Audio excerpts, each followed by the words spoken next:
ओम श्री सद्गुरु परमात्मने नमः। श्री योग वशिष्ठ महारामायण उपशम प्रकरण सर्ग 86। राम जी ने पूछा, है भगवन, आपने कहा कि जब विचार से वीतहव्य का चित्त शांत हो गया तब उसको मैत्री करुणा आदि गुण प्राप्त हुए हैं, परंतु जब विवेक से उसका चित्त नष्ट हो गया तो फिर मैत्री आदि गुण कहाँ आन प्राप्त हुए हैं। श्री वशिष्ठ जी बोले, हे रामचंद्र जी, चित्त का नाश दो प्रकार का है। जीवन मुक्त का चित्त चित्त रूप हो जाता है और विदेह मुक्त का चित्त स्वरूप से नष्ट हो जाता है। जैसे भुना दाना होता है तैसे ही जीवन मुक्त का चित्त देखने में चित्त रूप है, सार्थक नहीं है। और जैसे दाना नष्ट हो जावे तैसे ही विदेह मुक्त का चित्त देखने मात्र भी नहीं रहता। हे रामचंद्र जी, चित्त की सत्यता ही दुखों का कारण है और चित्त की असत्यता ही सुखों का कारण है। जिस चित्त में विषयों की वासना फुरती है सो चित्त जन्मों को देने वाला है और दुखों का कारण है। गुणों के संग से अहम मम भाव में रहता है और चित्त की सत्यता से जीव कहता है। हे रामचंद्र जी, जब तक चित्त विद्यमान है तब तक अनंत दुख होता है। दुख रूपी वृक्ष का बीज चित्त ही है। जब चित्त नष्ट होता है तब कल्याण होता है। राम जी ने पूछा, है ब्राह्मण, मन किसका नाम है, कैसे नष्ट होता है और कैसे अस्त होता है, सो कहिए। वशिष्ठ जी ने कहा, हे प्रश्नकर्ताओं में श्रेष्ठ, चित्त सत्ता का लक्षण मैंने तुमसे कहा है, अब चित्त मृतक का लक्षण तुम सुनो। जिसको सुख और दुख की दशा स्वरूप से चला नहीं सकती, जैसे सुमेरु को पवन चला नहीं सकता, तैसे ही जिसके चित्त को दुख चला नहीं सकता तिसका चित्त मृतक जानो। अर्थात जो चित्त सत्पद को प्राप्त हुआ है उस चित्त से मिथ्या चिंता नष्ट हो जाती है। जैसे भुने दाने में अंकुर नष्ट हो जाता है तैसे ही उसका चित्त नष्ट हो जाता है। जिसको आत्मा से भिन्न कुछ नहीं फुरता वह चित्त मृतक हुआ है। हे राम जी, जिसके चित्त को अहम, इच्छा, द्वेष आदि विकार तुच्छ न कर सके उसका चित्त मृतक जानो। और जिसको इंद्रियों के विषय इष्ट अनिष्ट न कर सके और राग द्वेष और ग्रहण त्याग की द्वैत भावना न उपजे, ज्यों का त्यों रहे, उसी पुरुष का चित्त मृतक जानो। जिसका चित्त नष्ट हुआ है उसे जीवन मुक्त जानो। जिसको संसार के इष्ट पदार्थों में राग होता है वह ग्रहण की इच्छा करता है और अनिष्ट की प्राप्ति में द्वेष करके त्यागने की इच्छा करता है। अहम मम भाव संयुक्त देह में जो अभिमान है इससे आपको सुखी दुखी मानता है। यदि वासना संयुक्त है सो चित्त जीता है। यह चित्त सत्यता है। जब चित्त संसार से विरक्त हो और सत्संग और सत्शास्त्रों का श्रवण और मनन और स्वरूप का अभ्यास करे तब चित्त अचित हो जाता है और परमानंद पद की प्राप्ति होती है और तभी जीवन मुक्त होकर विचरता है। जिस प्रकार मैत्री आदि गुण जीवन मुक्त में होते हैं सो भी सुनो। हे रामचंद्र जी, चित्त में जो संसार की सत्यता रूपी मैल है, यही चित्त भाव है। वह जब आत्मज्ञान से नष्ट हो जाता है, तब मैत्री आदि गुण आन प्राप्त होते हैं। जैसे सूर्य के उदय हुए तम नष्ट हो जाता है और प्रकाश उदय होता है, और जैसे भुने दाने का अंकुर जल जाता है, तैसे ही ज्ञान से चित्त का चित्त स्वभाव नष्ट हो जाता है और मैत्री आदि गुण उदय होते हैं। तब देखने मात्र चित्त दिखता है। ब्रह्मवेत्ता अज्ञानी की नाई यत्न करता भासता है, परंतु अज्ञानी का चित्त जन्म का कारण है, ज्ञानी का चित्त जन्म का कारण नहीं है। जैसे कच्चा दाना उगता है, भुना नहीं उगता, तैसे ही अज्ञानी जन्मता है, ज्ञानी नहीं जन्मता। जैसे चंद्रमा राहु से छूटता है, तब चित्त में मैत्री करुणा आदि गुण उदय होते हैं, और जैसे वसंत ऋतु के आए बेल सब प्रफुल्लित हो जाती है, तैसे ही चित्त भाव मिटे से मैत्री आदि गुण स्वाभाविक फुरते हैं। जो विदेह मुक्त होता है, उसका चित्त स्वरूप से भी नष्ट हो जाता है और वहाँ गुण कोई नहीं रहता। वह अवस्था और कोई नहीं जानता, विदेह मुक्त ही जानता है। उसमें द्वैत कल्पना कुछ नहीं फुरती और निर्मल पावन पद है। हे रामचंद्र जी, जीवन मुक्त का चित्त स्वरूप में अचित्त होकर रहता है और विदेह मुक्त में चित्त स्वरूप से नष्ट हो जाता है। इस कारण जीवन मुक्त में मैत्री आदि गुण पाए जाते हैं। आत्मा जो निर्मल और निष्कलंक है, सो चित्त के नष्ट हुए विदेह मुक्त में रहता है। उसमें गुणों की कल्पना कोई नहीं फुरती। वह परम पावन निर्मल पद में स्थित होता है और शांति आदि गुण भी नष्ट हो जाते हैं, क्योंकि चित्त स्वरूप से नष्ट हो जाता है। चित्त के नष्ट हुए चित्त की अवस्था कहाँ रही? तब न कोई गुण रहता है, न अवगुण रहता है। न वह गुणों से उत्पन्न हुआ सार कहता है और न अवगुणों से उत्पन्न हुआ सार कहता है। न लोलुप है, न लक्ष्मी है, न अलक्ष्मी है, न उदय है, न अस्त है, न हर्ष है, न शोक है, न तेज है, न तम है, न दिन है, न रात्रि है, न संध्या है, न दिशा है, न आकाश है, न अर्थ है, न अनर्थ है, न वासना है, न अवासना है, न अंजन है, न निरंजन है, न सत्य है, न असत्य है, न चंद्रमा है, न तारे हैं, और न सूर्य ही है।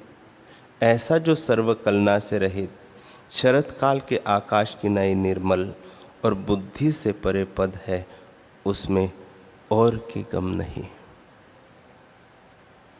जैसे आकाश के स्थान को पवन जाता है, तैसे ही उसकी अवस्था को वही जाने। वहाँ स्थित हुए सब दुख शांत हो जाते हैं और ब्रह्मानंद में लीन हो जाता है। ज्ञानवान आकाश की नाई निर्मल पद को प्राप्त होता है, जिसके पाए से और पाना कुछ नहीं रहता। राम जी ने पूछा, है भगवान, परम आकाश के कोश में एक पहाड़ है, उस पर जगत रूपी एक वृक्ष है, तारे उसके फूल हैं, मेघ पत्र है, सूर्य चंद्रमा स्कंद है, और देवता दैत्य मनुष्य आदि सब जीव उस पर पखेरु है। सातों समुद्र उस पहाड़ पर बावलिया है और अनंत नदियां उसमें प्रवेश करती हैं। चतुर्दश प्रकार के भूत जात उसमें उत्पन्न होते हैं और सुख दुख रूपी फलों से पूर्ण है। और मोह रूपी जल से वह सींचा जाता है, सो दृढ़ होकर स्थित हुआ है। उसका बीज कौन है? बोध की वृद्धि के निमित्त यह ज्ञान रूपी सार मुझसे संक्षेप से कहिए।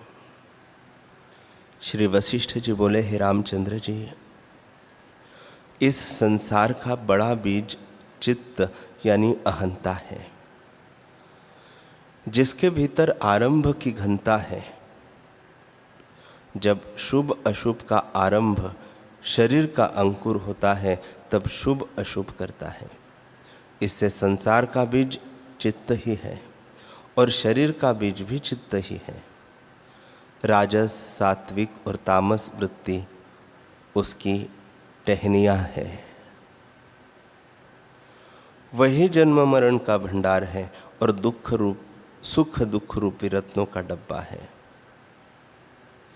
ऐसा जो चित्त है वह इस शरीर का कारण है। हे रामचंद्र जी, जो कुछ जगत जाल दृष्टि आता है वह सब असत रूप है। चित्त के फुरने से नाना प्रकार के आडंबर भासते हैं।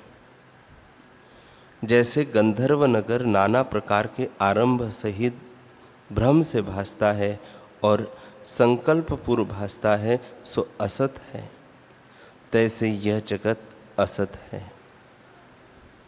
जैसे मृत्तिका में घट भाव होता है, तैसे चित्त में जगत का सद्भाव होता है। चित्त रूपी अंकुर के वृत्ति रूपी दो टास होते हैं, एक प्राणों का फुरना और दूसरा दृढ़ भावना। जब प्राण स्पंद होता है और हृदय मात्र में 101 नाड़ी है, उनकी ओर संवेदन रूप चित्त उदय होता है, तब प्राण स्पंद फुरता है। जब प्राण फुरता है तब शुद्ध सात्विक चित्त उपजता है और उसमें जगत भासता है। जैसे आकाश में नीलता भासती है, तैसे ही प्राणों में नीलता भासती है। जब प्राण स्पंद होता है तब चित्त सम्मित उछलती है।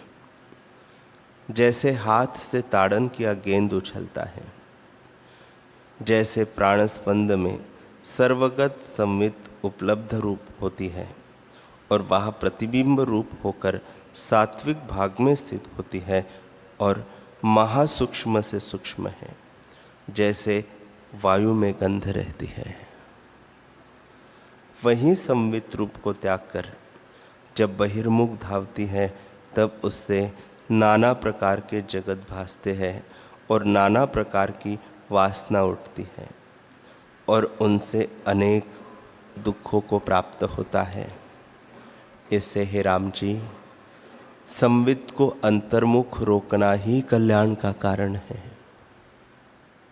जब संवित स्वरूप में स्थित होती है तब क्षोभ मिट जाता है और जब शुद्ध संवित में अहम उल्लेख फुरता है तब वेदन रूप होती है, सो ही चित्त है। चित्त से अनेक दुख होते हैं और चित्त का होना अनर्थ का कारण है। जब चित्त न उपजे तब शांति हो जाती है और चित्त तब निवृत्त होता है जब प्राण स्पंद रोकिए अथवा वासना नष्ट हो। ध्यान और प्राणायाम से योगीश्वर प्राणों को रोकता है, तब चित्त स्थित हो जाता है। यह योग से अनुभव करता है। ज्ञान से जो अनुभव होता है सो भी सुनो। हे रामचंद्र जी, चित्त वासना से उत्पन्न होता है और वासना विचार से रहित फुरती है। जैसे बालकों को जन्म से ही स्तनों से दूध पीने की वृत्ति फुरती है, तैसे ही अकस्मात भावना की दृढ़ता से वासना फुराती है। हे राम जी, जिसमें पुरुष की तीव्र भावना होती है वही रूप पुरुष का होता है। स्वरूप के प्रमाद से जो भासित होता है उसमें दृढ़ प्रतीति हो जाती है, तब उसकी भावना करता है और जगत की वासना से मोह प्राप्त होता है। इसे स्वतः सिद्ध जो अनुभव रूप आत्मा है उसको जान नहीं सकता। वासना की प्रबलता से स्वरूप का त्याग करता है और भ्रांति रूप जगत को सत्य देखता है। जैसे मद्य से मत्त को पदार्थ और के ओर भासते हैं, तैसे ही मूर्खों को वासना के बल से जगत के पदार्थ सत्य भासते हैं। हे रामचंद्र जी, असम्यक ज्ञान से जीव दुखी होता है, शांति को नहीं प्राप्त होता और मन की चिंता से जलता है। मन किसका नाम है सो सुनो। जो असम्यक ज्ञान से अनात्मा में आत्म भावना हो और वस्तु आत्मा में अवस्तु अनात्म भावना हो, उसका नाम मन है। वह मन ऐसे उत्पन्न होता है कि प्रथम चेतन संवित में पदार्थों की चिंतना होती है, फिर तीव्र पदार्थों की दृढ़ भावना होती है, तब वही चेतन संवित चित्त रूप हो जाती है। उस चित्त में फिर जन्म मरण आदि विकार उपजते हैं और फिर किसी का ग्रहण और किसी का त्याग करते हैं। जब ग्रहण और त्याग का संकल्प हृदय से निवृत्त हो, तब चित्त भी मृतक हो जावे। जब वासना नष्ट हो जाती है, तब मन आत्मपद को प्राप्त होता है। मन का मन होना ही परम उपशम का कारण है।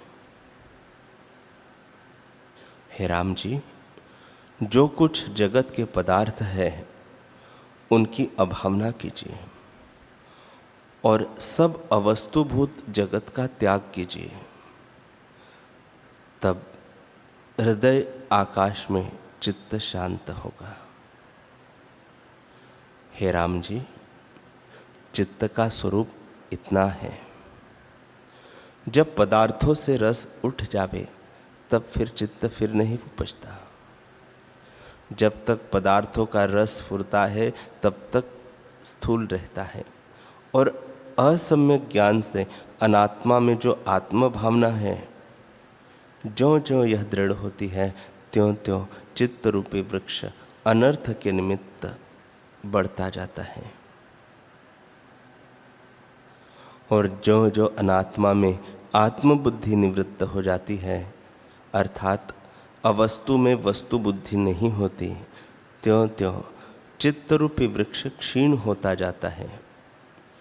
सो कल्याण के निमित्त जब चित्त यथार्थ देखता है, तब चित्त अचित्त हो जाता है। सब आशा निवृत्त हो जाती है और परम शांति और शीतलता हृदय में स्थित होती है। तब पदार्थों को ग्रहण भी करता है, परंतु हृदय से राग संयुक्त वासना निवृत्त होती है, तो उसको चित्त शांति को प्राप्त होता है। हे रामचंद्र जी, जीवन मुक्त में भी चेष्टा दृष्टि आती है, परंतु जन्म का कारण नहीं होती, क्योंकि मन में मन का सद्भाव नहीं होता। जैसे नटवा अभिमान से रहित अनेक प्रकार के स्वांग धरता है, तैसे ही वह अभिमान से रहित चेष्टा करता है। और जैसे कुम्हार का चक्र भ्रमता भ्रमता ताड़ना से रहित हुआ शने शने स्थिर हो जाता है, तैसे ही ज्ञानवान का चित्त चेष्टा करता दृष्टि भी आता है, परंतु जन्म का कारण नहीं होता। और प्रारब्ध भोग समाप्त होता है, तब स्वाभाविक ठहर जाता है। जैसे भुना बीज नहीं उगता, तैसे ही राग से रहित ज्ञानी की चेष्टा जन्म का कारण नहीं होती। देखने मात्र ज्ञानी और अज्ञानी की चेष्टा तुल्य लगती है। जैसे भुना और कच्चा बीज एक समान भासता है, परंतु कच्चा उगता है और भुना नहीं उगता, तैसे ही ज्ञानी की चेष्टा जन्म का कारण नहीं होती, क्योंकि उसका चित्त शांत हो जाता है। हे रामचंद्र जी, जिसकी चेष्टा अभिमान से रहित है वह जीवन मुक्त कहता है। उसका चित्त केवल चिन्मात्र को प्राप्त हुआ है और वह जब शरीर को धारता है तब अचिंत्य रूप चिदाकाश होता है। हे रामचंद्र जी, चित्त के दो बीज हैं,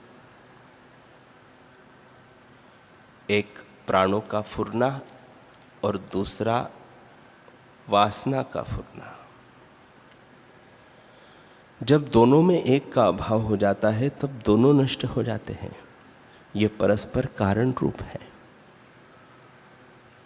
जैसे बीज से अंकुर होते हैं और अंकुर से बीज होते हैं, तैसे ही प्राण स्पंद से वासना होती है और वासना से प्राण स्पंद होता है। ये दोनों चित्त के कारण हैं। जैसे फूल बिना सुगंध नहीं और सुगंध बिना फूल नहीं होता, तैसे ही वासना बिना प्राण नहीं होते और प्राण बिना वासना नहीं होते। हे राम जी, जब वासना फुरती है तब संवित में क्षोभ होता है और वह प्राणों को जगाती है, तब उससे जगत उपजता है। जब हृदय में प्राण स्पंद के धर्म होते हैं तब संवित क्षोभवान होता है और चित्तरूपी बालक उपजता है।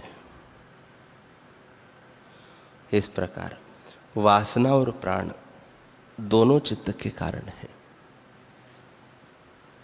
जब दोनों में एक का नाश हो जावे तब दोनों नाश हो जावे और चित्त का भी नाश हो जावे। हे राम जी, चित्त रूपी एक वृक्ष है, सुख दुख रूपी उसके स्कंद है, चिंता रूपी फल है, कार्य रूपी पत्र है, वृत्ति रूपी बेल से वेष्टित हुआ है और राग द्वेष रूपी दो बगुले उस पर आन बैठे हैं। तृष्णा रूपी काली सर्पिणी से वह वेष्टित है और इंद्रिय रूपी पक्षी उस पर आन बैठे हैं। इच्छा आदि गुणों से पुष्ट होता है और अज्ञान इसका मूल है। जब अवासना रूपी खड़ंग से शीघ्र ही काटा जाता है तब संसार की अभावना और स्वरूप की भावना से शीघ्र ही नष्ट हो जाता है। जैसे तीक्ष्ण पवन से पका हुआ फल वृक्ष से शीघ्र ही गिर पड़ता है, तैसे ही आत्मभाव से फल गिर पड़ता है। हे रामचंद्र जी, चित्तरूपी आंधी ने सब दिशा मलिन करके प्रकाश को घेर लिया है और तृष्णा रूपी तृण उसमें उड़ते हैं। शरीर रूपी स्तंभाकार बायगोला अज्ञान रूपी कुंड से उपजा और बड़े क्षोभ को प्राप्त कराता है। जब हृदय में प्रकाश हो तब तम को दूर करे और जब स्पंद रोकिए तब धूलि शांत हो जाती है। आत्मविचार से जब वासना रहित हो तब शरीर रूपी धुआं शांत हो जावे। हे राम जी, प्राणों के रोकने से शांति होती है और वासना के न उदय होने से चित्त स्थिर हो जाता है। प्राण स्पंद और वासना का बीज संवेदन है। जब शुद्ध संमित मात्र से संवेदन को त्याग करें तब वासना और प्राण दोनों न फुरे। जैसे वृक्ष का बीज और फल काट डालिए तो फिर नहीं उगता, तैसे ही इनका मूल संवेदन है। जब संवेदन का अभाव हुआ तब दोनों ही नहीं बनते। संवेदन का बीज आत्मसत्ता है। संवित सत्ता से संवेदन प्रकट हुआ है और उससे भिन्न नहीं। जैसे तिलों में तेल के सिवा और कुछ नहीं होता, तैसे ही संवित सत्ता के सिवा हृदय में और कुछ नहीं पाया जाता। वही संकल्प द्वारा संवेदन को देखता है। जैसे स्वप्न में मनुष्य अपनी मृत्यु देखता है और देश देशांतर को प्राप्त होता है, तैसे ही आत्मसत्ता संवेदन रूप होती है। अर्थात चिन्मात्र संवित में संवेदन का उत्थान होता है कि अहम अस्मि। तब संवेदन जगत जाल दिखाता है। अपना ही संवेदन उठकर आपको भ्रम दिखाता है। जैसे बालक को अपने संकल्प से उपजा वैताल सत्य भासता है और जैसे स्थाणु में पुरुष भासता है, तैसे ही संवित में संवेदन भासता है। हे रामचंद्र जी, असम्यक ज्ञान से संवेदन रूप हो जाता है तो उसमें आत्मबुद्धि होती है और सम्यक ज्ञान से लीन हो जाता है। जैसे रस्सी में असम्यक ज्ञान से सर्प भासता है, तैसे ही आत्मा में संवेदन भासता है। तीनों जगत ब्रह्मा संवित रूप है, संवेदन भी कुछ नहीं। जिनको यह निश्चय दृढ़ होता है उनको बुद्धीश्वर सम्यक ज्ञानी कहते हैं।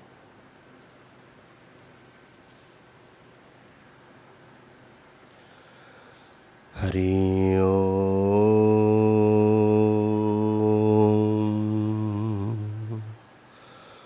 हरि ओम।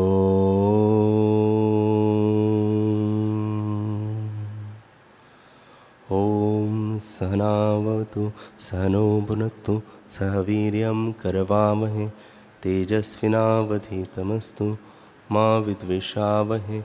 ओम शांति शांति शांति। श्री सद्गुरुदेव भगवान की जय।